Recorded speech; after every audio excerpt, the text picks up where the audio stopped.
விழாவிற்கு வருகை தந்திருக்கும் அனைவருக்கும் என் இனிய வணக்கங்கள்.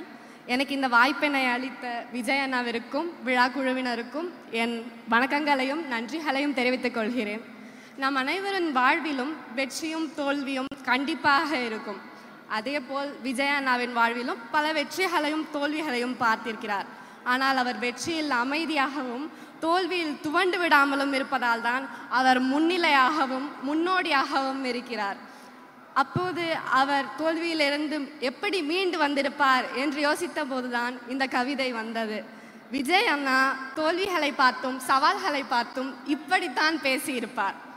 வீழ்ந்திடுவேன் என்று நினைத்தாயோ, வீழ்ந்து வீழ்ந்து எழும் அலை அல்ல நான், வீழாமல் வீற்றிருக்கும் மலை நான், இலை அசைத்திடும் தென்றல் காற்று அல்ல நான், இமயம் புரட்டிடும் புயல் நான், உயரே பறக்கும் ஊர்க்குருவி அல்ல நான், ஆகாயமே அன்னார்ந்து பார்க்கும் கழுகு நான், வளைந்து கொடுக்கும் வில்லல்ல நான், வளையாமல் குறித்தாக்கும் அம்பு நான்,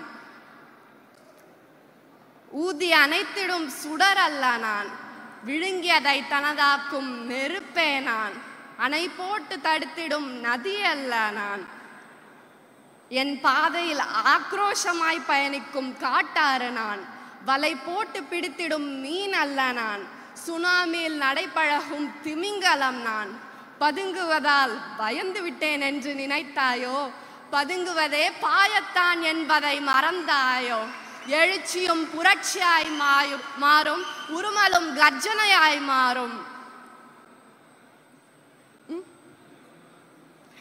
ஆயிரம் சூரியனாய் உன் முன் நிற்பேன், நீ சாம்பலாகும் முன் என் வெற்றியை உலகமே உறக்க சொல்லும், உரத்து சொல்லும், உன் செவிப்பறை கிழிய.